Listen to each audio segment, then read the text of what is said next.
Hello everyone and welcome back to these sessions on quantitative methods for CFA Level 1.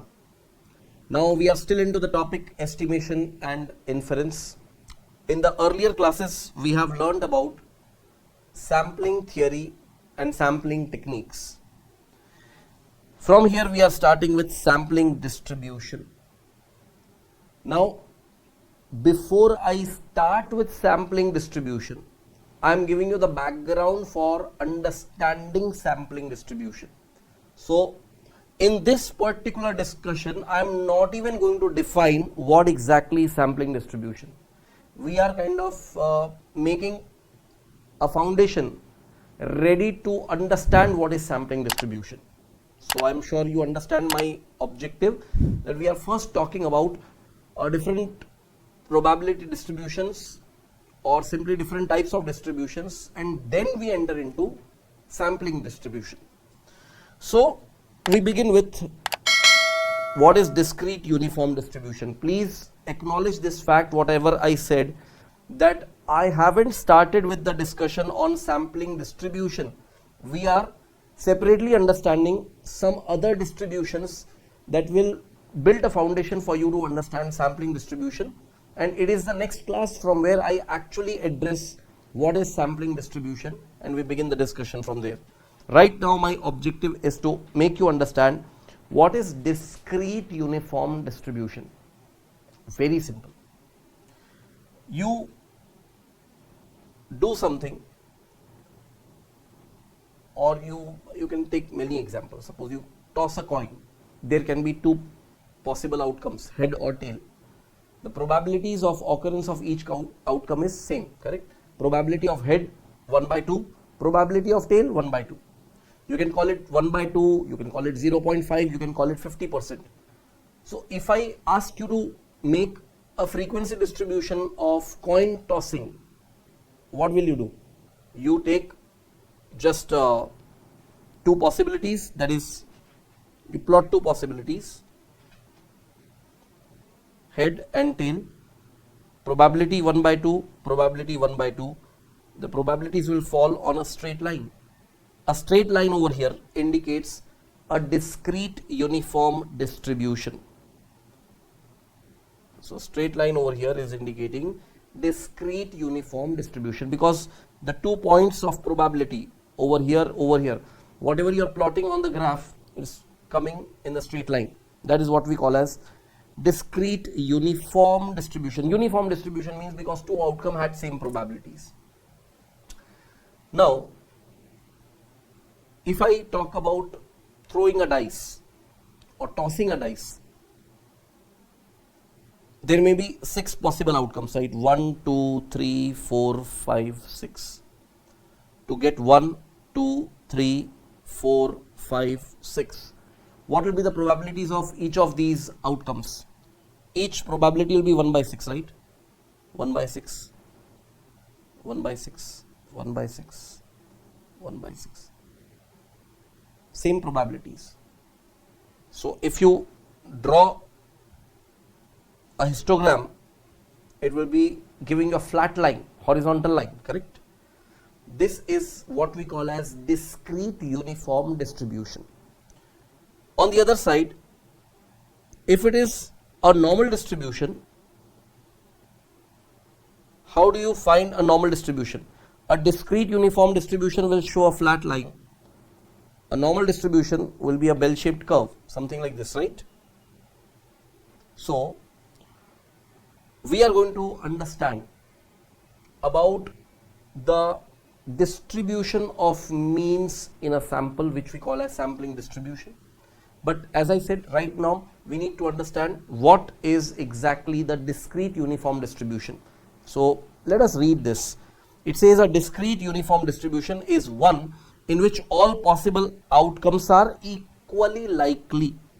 Equally likely. That is the most important characteristic. Outcomes are equally likely. I have underlined these important terms. Outcomes are equally likely. Each outcome of a discrete uniform random variable has the same probability of occurring. Obviously, if they are equally likely means their occurrence probability will be same. So probability of getting head or tail when you are tossing a coin, probability of getting any particular number on the face of the dice when you are throwing a dice, both falls into same category, that is discrete uniform distribution. So what are the characteristics? Finite set of outcomes. The set of possible outcomes is finite. Equal probabilities, each outcome has equal probability of occurring. When rolling a dice, there is a single six-sided die, a fair die. The possible outcomes could be 1, 2, 3, 4, 5 or 6. Each of the 6 outcomes have equal probability of occurring. The probability of the specific outcome of rolling a 3, suppose you want number 3, it will be what? P capital X equals to small x, and that is equal to 1 by 6. How do you interpret this line?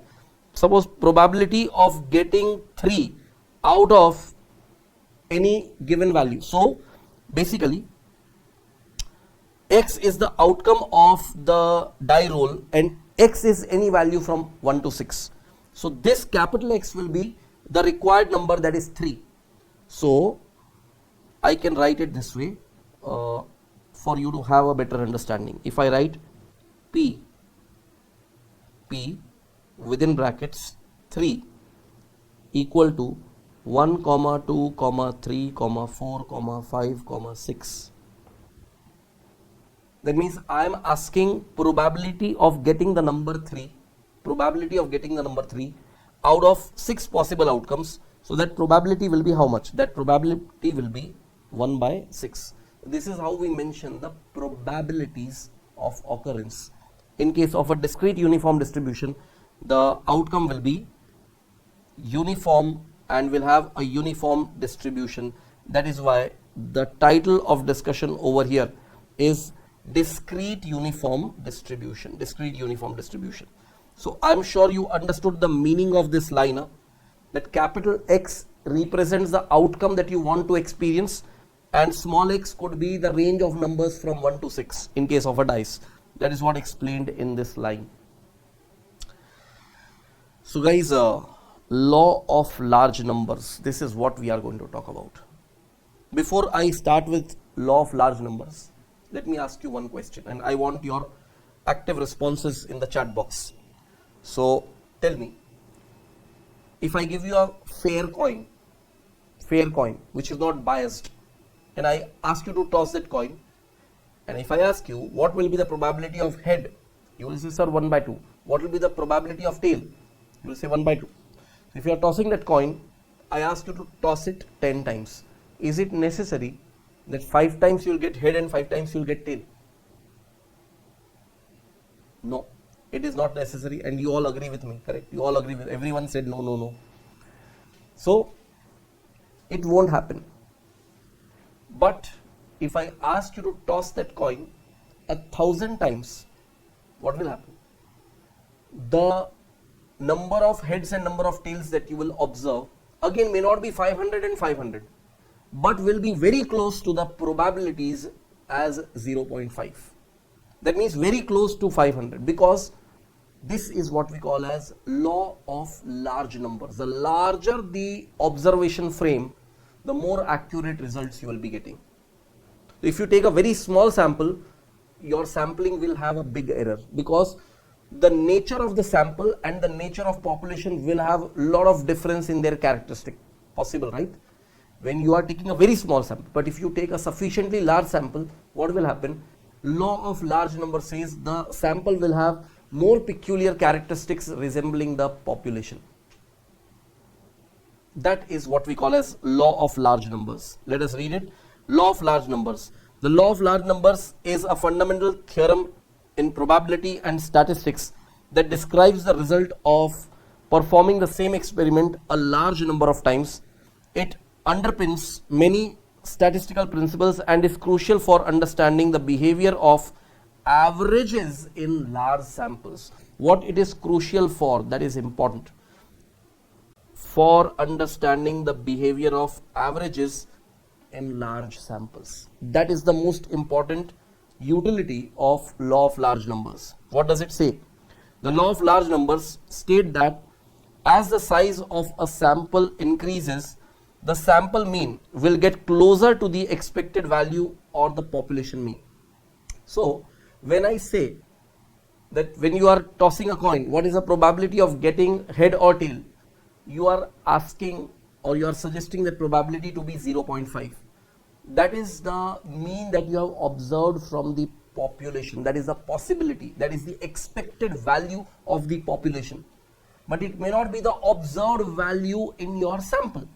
But as and when the sample size becomes larger and larger, the sample mean will start getting resembling of the population mean. That is, in simple words, law of large numbers. So let us read this example.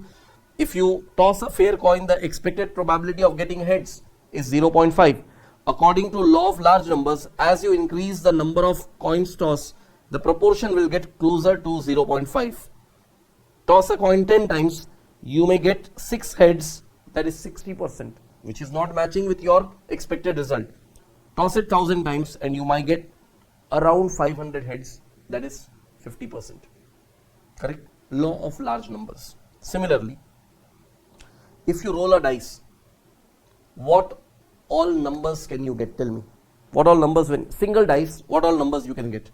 You can get 1, 2, 3, 4, 5 or 6. Any of these 6 numbers. Can you give me the mean of these 6 numbers? Can you give me the mean of these 6 numbers?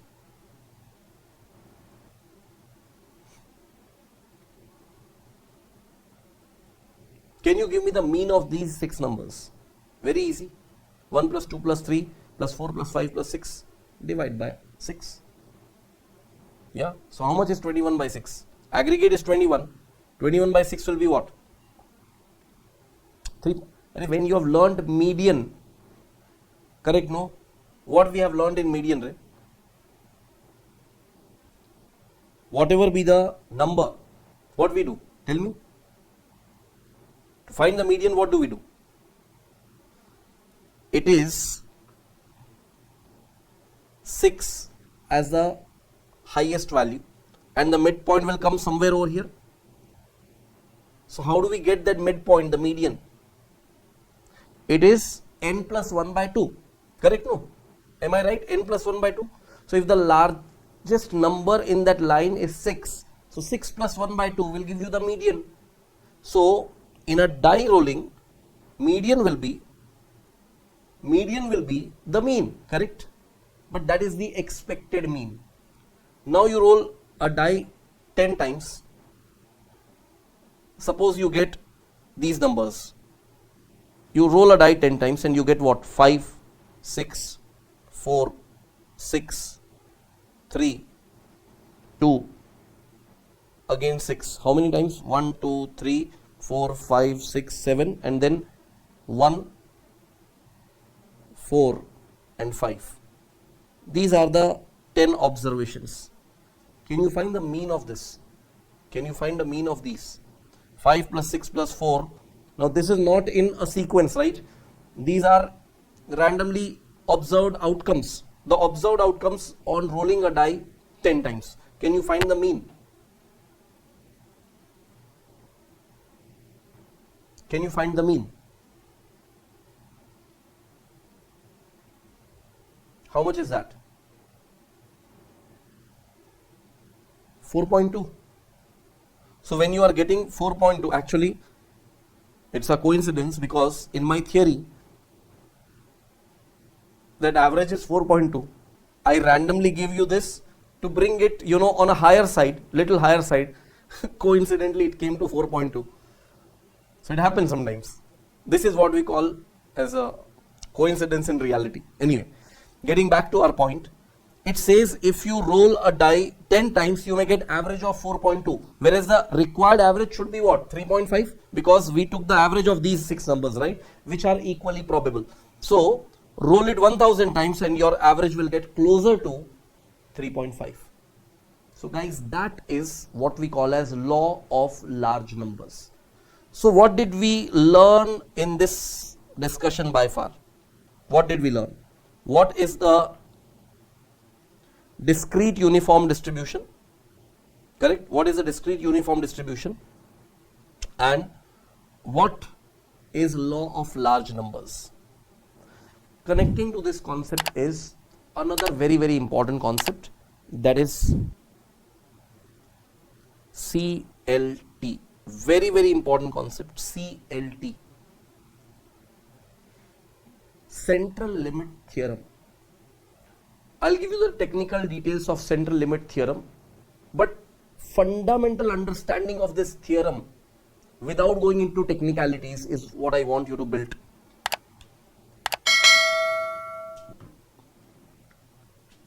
So let us take the same example from the dice.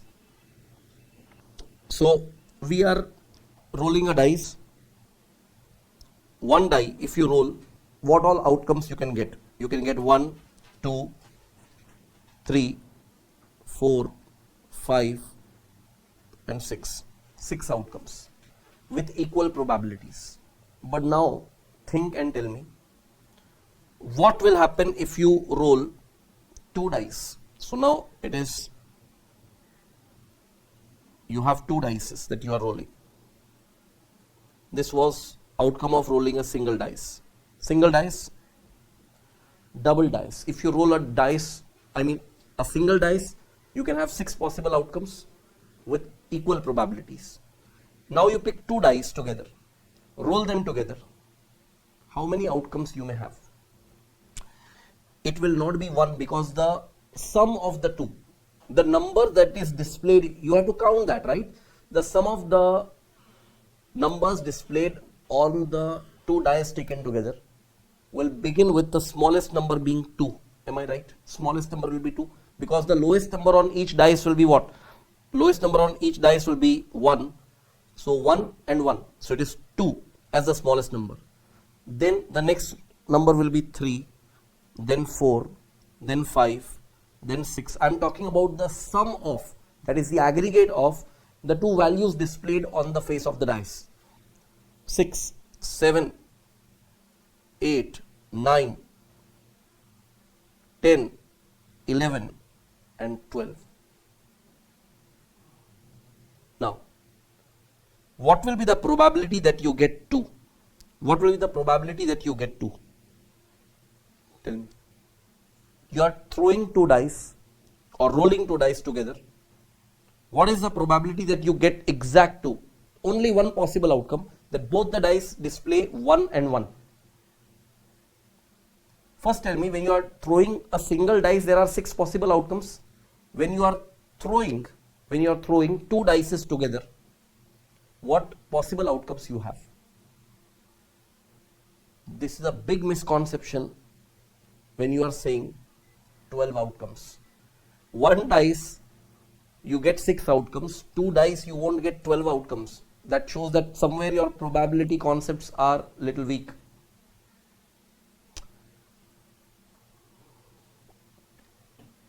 When you throw dice, which will be set of 2 dice, 1, 1 could be one outcome. 1, 2, another outcome. 1, 3, another outcome. 1, 4, yet another outcome. 1, 5, yet another outcome. 1, 6.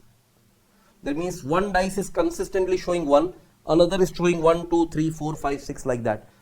Then it can be 2, 1, 2, 2, 2, 3, 2, 4, 2, 5, 2, 6, 3, 1, 3, 2, 3, 3, 3, 4, 3, 5, 3, 6. Then it can be 4, 1, 4, 2, 4, 3, 4, 4, 4, 5 and 4, 6. 5, 1, 5, 2, 5, 3, 5, 4, 5, 5, 5, 6, and last could be 6, 1, 6, 2, 6, 3, 6, 4, 6, 5 and 6, 6. There can be how many outcomes? Look, observe how many outcomes I have plotted. All these outcomes you try to understand. You count. It is 6 into 6, 36 outcomes. 36 possible outcomes. Now, what is the probability of getting 2? Where do you find 2? Only one. Only one outcome giving you 2. Correct? So, probability of getting 2 as the aggregate will be what? One outcome out of 36 possible outcomes. 1 by 36. Probability of getting 3 as the count. 1, 2 as one possible outcome. 2, 1 as yet another possible outcome. There is no other outcome that will give you 3 as the count. So what is the probability? 2 by 36. Probability of getting 4.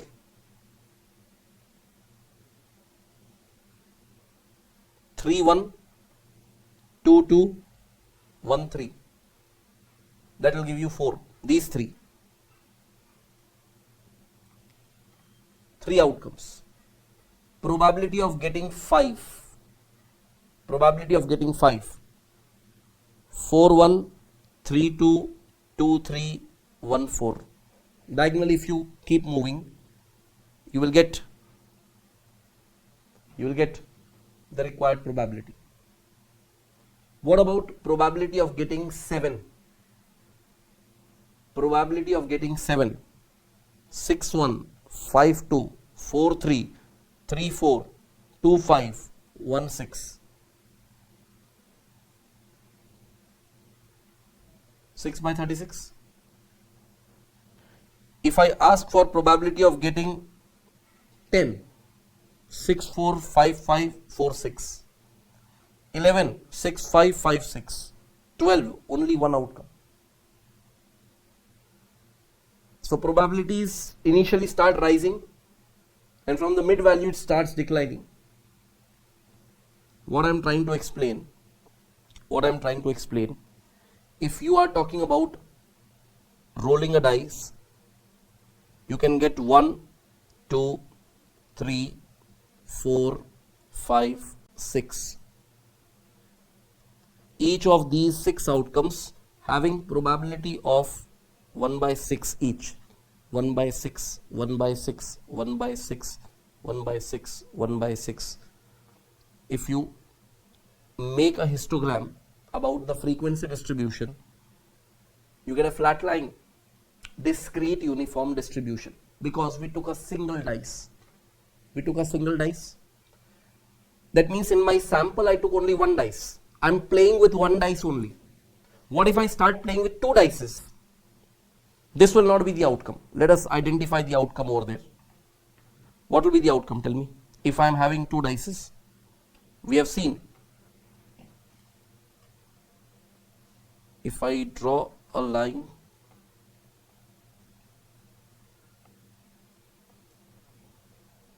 and the smallest observation will be 2, 3, 4, 5, 6, 7, 8, 9, 10, 11 and 12.